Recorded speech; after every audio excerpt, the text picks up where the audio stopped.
From, Facebook. Today's actually my friend Penny the Eel's birthday.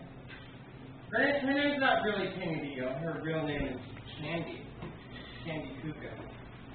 Alright, it's her birthday today. She's somewhere between 19 and 100. Somewhere in there. You know what I'm talking about? Penny the Eel. Penny the Eel was the only child of elegance, apart from Sybil, who knew about the invisible stars hidden in the walls. Because Penny was the best at staring.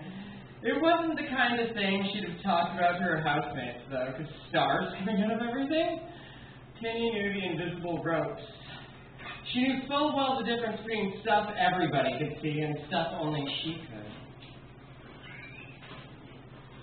Penn had been put away on Form 1. That's a Canadian version of 5440. Penn had been put away on Canadian 5440, like 48-hour psychiatric detention for being a threat to yourself or others 12 times.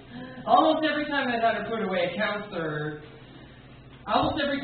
with a counselor, she scared the living crap out of them and then extended her observation period by weeks. She wasn't fucking stupid. She knew full well what she talked like. She could talk good if she really wanted to. She could hear herself, and it was frustrating. It's called expressive aphasia. Penny had massive frontal lobe damage, kind of like Sybil, but the trauma had come from within. She never even had to have her skull put back together. She'd gotten her brain here in baby steps, taking hundreds of toxic and constantly cooked dirty speeds and ecstasies, 2Cs, not 2CI, that California drug, the great-grandmother of the BX family. There was no before and after for her, just a long, slow production of words and talking, seeming getting more complicated every year. Penn also had Sybil beat on her attention span. Sybil's was about 3 seconds right now. Penn's was at most 0.5, and they both were proficient with lost time, walking blackouts, but the psychological diagnosis of taxphasia. Taxphasia is the concept of, taxphasia is having no concept of time, but it's not a syndrome, it's an observed effect. Amateur self-neuroclinical diagnosis is a disorder in its own right. Looking for answers in abnormal psych books breeds Munchausen syndrome. Flossie had made it to the top landing, was having a yelling conversation with Penny. Up the narrow attic stairs, Skim's chemistry set had hotboxed the entire house with blue clouds, and Floss was monologuing, rambling sufficiently enough, though she hadn't decided about what, and then Penny was just saying, over and over again with different inflections, sometimes laughing, talking, and sometimes just giggling. Floss did not have brain damage, aside from the fact that she did too much of everything all the time with burns. Certainly she could have qualified as schizotypal or proto-schizo, though no one qualified had ever given her had ever formally made such an accusation of her diagnosis. Her brain, Flossie's brain's autonomic neurosoup regulatory system had bobbed and weaved with her unpredictable appetites and unable to anticipate what she'd take next, even though it was part of her brain. Her endocrine system had gone on strike. If Flossie was going to mix and match uppers and downers and bang elephant-sized doses of Central American pregnant chupacabra and progesterone so flippantly, her endocrine system felt that she should let her get her own adrenals and phenterins and serotonin at the drugstore, the alley, or whatever. Floss was also the youngest of the elegant children. She could get away with being swan foolish for a bunch more years before she got schooled by the brain damage fairy.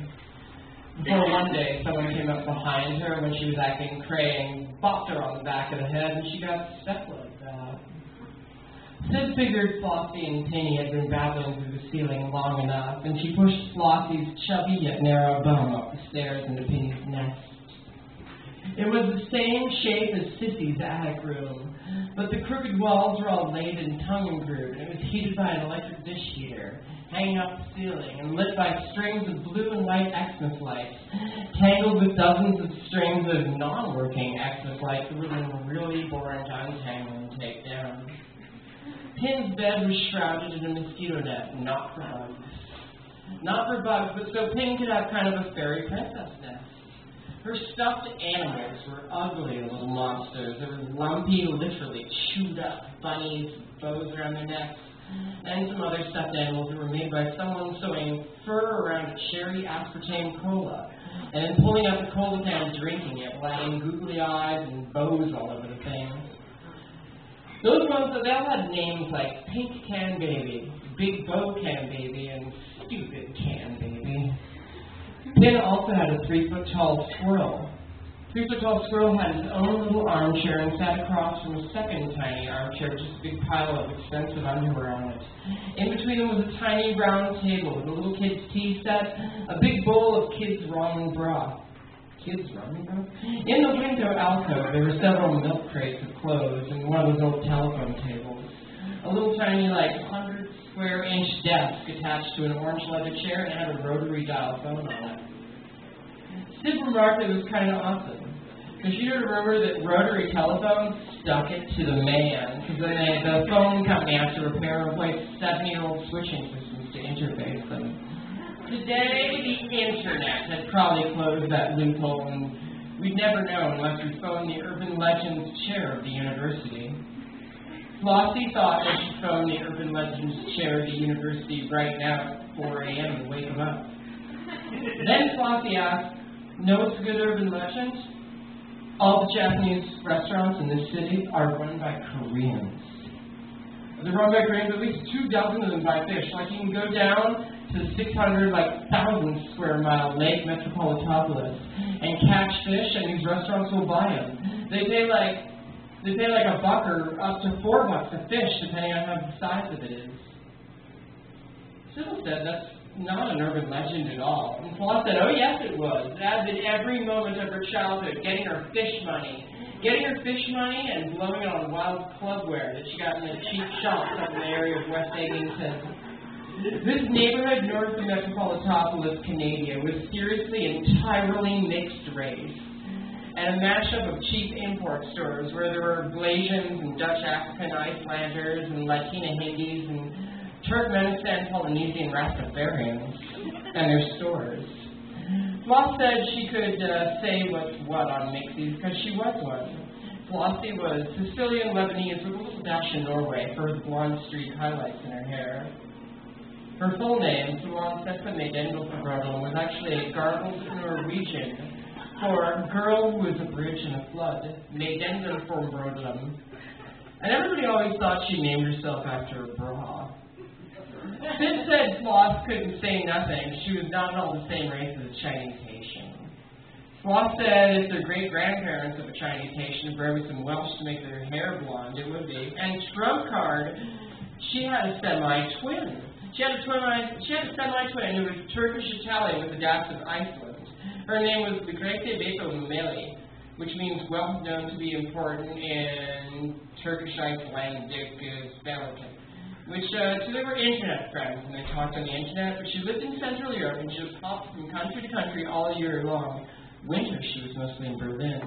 Floss had visited her once on a long weekend. They experimented with hanging out in different languages. They experimented with hanging out exclusively Italian or Spanish or German. They both thought they seemed like completely different people relative to which one of the languages they shared. Flossie was a little shy, actually, because being lapsed pentalingual was only cool in North America. Lucretia was monolingual and practiced all the time, living in different countries every few weeks during her Lucretia thing. Penny's bare feet were sticking out of the stairs because she didn't want to go downstairs. So she insisted on. So instead, she walked halfway down on her hands, and she could yell at Pepsi lunch. Pepsi called back. It sounded like she was choking down sobs, and Penny was interrupting her crying.